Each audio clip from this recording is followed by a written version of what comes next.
ఇగో metro నుంచి ఎల్ఎన్టీకి వెళ్ళిపోవడానికి CM తీరే కారణం అంటూ చూస్తూ ఉన్నారు. సో ఇక్కడ మెట్రో గురించి కేటీఆర్ మాట్లాడుతూ ఉన్నారు. విషయం ఏంటంటే 2014 తెలంగాణ రాష్ట్ర వచ్చిన తర్వాత మొట్టమొదటి గవర్నమెంట్ ఎప్పుడు ఏర్పడిందండి?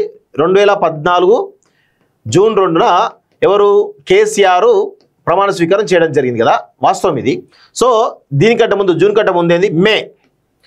మే థర్డ్ వీక్ 2014లో ఎల్ఎన్టీకి ఎవరు?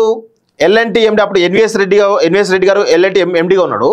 అప్పుడు సంతోష్ రావు ఫోన్ నుంచి కేసీఆర్ ఫోన్ చేసి మాట్లాడి, మేము అధికారంలోకి రాబోతున్నాం, మీరు అసెంబ్లీ ముందు ఉన్నటువంటి అలైన్మెంట్ మార్చాలే అని చెప్పి మీరు బెదిరించారు. ఎవరు? అప్పుడున్నటువంటి మెట్రో ఎండిని. దానికి సంబంధించి మెట్రో ఏం చేసిందంటే, మెట్రో కార్పొరేషను చీఫ్ సెక్రటరీకి ఒక లేఖ రాసింది. ఏమని? ఒక అన్నోన్ నెంబర్ నుంచి కేసీఆర్ కాల్ చేసిండు. అన్నోన్ నెంబర్ ఎవరిదంటే సంతోష్ రావుది అని చెప్పి వాళ్ళు ఫోన్ చేసి మెట్రో అలైన్మెంట్ మార్చాలని చెప్పేసి మాకు థ్రెటన్ అని ఆ లేఖలో ఉంది. కేటీఆర్ ఇది 100% వాస్తవం, ఇది తెలుసుకో. ఎప్పుడు ఇది? మే 3 రోజు ఎవరికి? సంతోష్ రావు ఫోన్ నుంచి కేసీఆర్ ఫోన్ చేసి మెట్రో ఎండీకి వార్నింగ్ ఇచ్చాడు.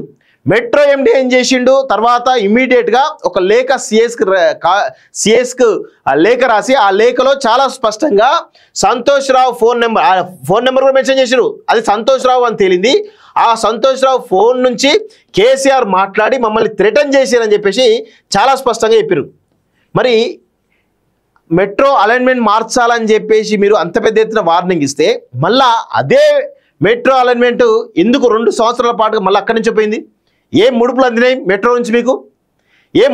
మెట్రో నుంచి మీకు ఎల్ఎన్టీ నుంచి? అంటే ఎంత పెద్ద ఏంటంటే, కేవలం మెట్రో ద్వారా మాకు కమిషన్లు రావాలి కాబట్టి ఫోన్ చేసి బెదిరించారు అంతే తప్ప, మరి మెట్రో అలైన్మెంట్ మారాలి కదా కేసీఆర్ అంత చిత్తశుద్ధిగా ఉంటే. ఎన్ని సంవత్సరాలు పట్టింది? ఎప్పుడో స్టార్ట్ అయిన ప్రాజెక్టు బీఆర్ఎస్ హయాంలో ముందు ఫస్ట్ టర్మ్లో ఎన్ని సంవత్సరాలు? 2.5 సంవత్సరాలు 3 సంవత్సరాలు పట్టింది. అది సంవత్సరాలు అయిపోయే ప్రాజెక్ట్ని 2.5-3 సంవత్సరాలు చేసిరు. దీనికి కారణం ఏంది? కేవలం కమిషన్లు దొబ్బించడానికి మాత్రమే ప్రయత్నం చేసిరు వీళ్ళంతా. ఇప్పుడు వచ్చి ఏమంటుండు?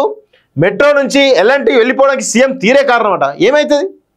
ఎల్ఎన్టీ పోతే ఏమవుతుంది? అది ప్రభుత్వపరం అవుతుంది కదా, మంచిదే కదా, చాలామందికి ఉద్యోగాలు వస్తాయి కదా, చాలామందికి మెట్రో ద్వారా సరే లాభమా నష్టమా అది ప్రభుత్వానికి వస్తాయి కదా, నిర్వహిస్తే ప్రభుత్వం భరిస్తుంది కదా.